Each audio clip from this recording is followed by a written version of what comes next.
Hi, well, story time with John Fluevog is here again. Get ready. Well, we've been reading from Roald Dahl's The Fantastic Mr. Fox, and I am loving this book. It gets really crazy now. Get ready.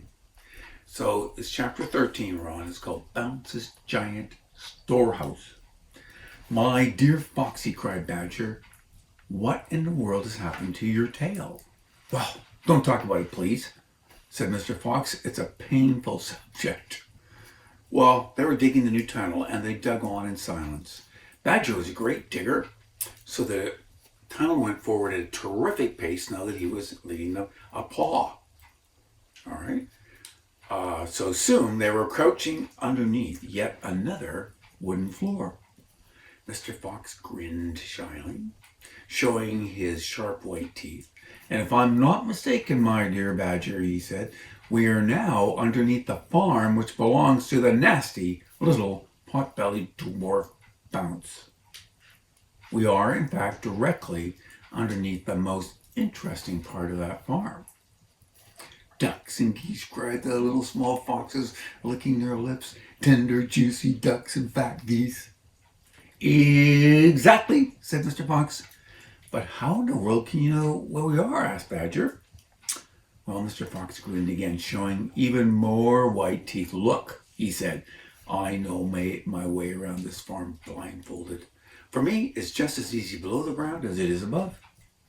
He reached high and pushed up on one of the wooden floorboards and another, and poked his head up through the gap. Yes, he shouted, jumping up from the room above. I've done it again. I've hit it smack on the nose, right in the bullseye. Come on and look. Oh, it's crazy. I'm so excited I can't stand it. Okay, quickly, Badger and 3 small foxes scrambled up after him. They stopped and they stared. They stood and they gaped. They were so overwhelmed they couldn't speak. For what they saw now was a kind of fox's dream, a badger's dream, a paradise for hungry animals. This, my dear old Badger, proclaimed Mr. Fox, is Bounce's mighty storehouse. All his finest stuff is stored in here before it sends it off to the market. Against all 4 walls was a great room, stacked in cupboards and piled upon shelves reaching from floor to ceiling. There were thousands and thousands of the finest and fattest ducks and geese, plucked and ready for roasting. And up above, dangling from the rafters, there must have been at least 100 smoked hams and 50 sides of bacon. Oh, just feast your eyes on that, cried Mr. Fox, dancing up and down. What do you think of it, eh? This is pretty good grub. And I'm going to show you the picture because it's amazing. Definitely a fox's dream. Well, suddenly, as though the springs had been released in their legs, the 3 hungry small foxes and the ravishingly hungry Badger sprang forward to grab the luscious food. Stop! Ordered Mr. Fox. This is my party, and so I shall have the choosing. The others fell back, licking their chops. Mr. Fox began prowling around the storehouse, examining the glorious display with an expert eye, and a thread of saliva dripped down on one side of the jaw and hung suspended in midair, then snapped. We mustn't overdo it, he said. Mustn't give the game away. Mustn't let them know that we've been up to. We must be neat and tidy and take just a few of the choicest morsels. So, to start with, we shall have 4 plump young ducks.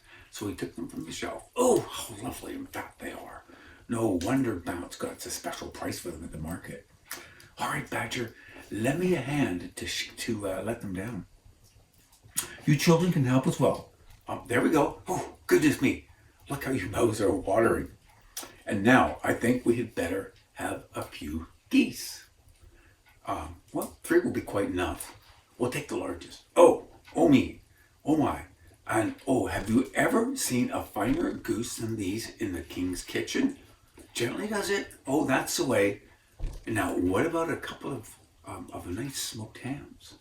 I adore smoked hams. And don't you, Badger? Fetch me that stepladder, will you please? Mr. Fox climbed up the stepladder and handed down 3 magnificent hams. You do like bacon, Mr. Badger.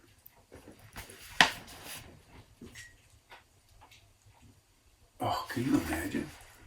Well, Mr. Badger says, I'm mad about bacon, he cried, dancing with excitement.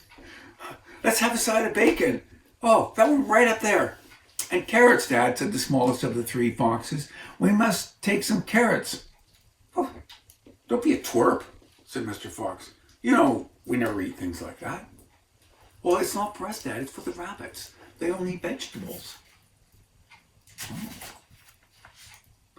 My goodness me, you're right, cried Mr. Fox. What a thoughtful little fellow you are. Take 10 bunches of carrots. Soon all this lovely loot was lying in a neat heap on the floor. The small foxes crouched close, their noses twitching, their eyes shining like stars. And now, said Mr. Fox, 2 of the useful pushcarts over there in the corner. He and Badger fetched the pushcarts, and the ducks and the geese and the ham and the bacon were all loaded onto them. Quickly, the pushcarts were lowered through the hole in the floor. Well, first of all, I'll show you the stack of food there, right? Quite wonderful, and I think it's a pushcart there. Yeah, there it is. And they lowered through the hole in the floor. The animals slid down after them. Back in the tunnel, Mr. Fox again pulled the pushboards very carefully into place so that no one could see they had been moved. My darlings, he said, pointing to 2 of the 3 small foxes, take a cart each and run back as fast as you can to your mother. Give her my love and tell her we're having guests for dinner. The badgers, the moles, and the rabbits, and the weasels. Tell her it must be truly a great feast. And tell her the rest of us will be home as soon as we've done one more little job. Right, Dad, right away, Dad, they answered.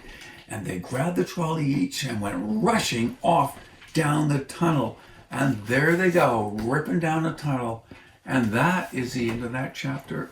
Thanks for joining into the reading. See you next time.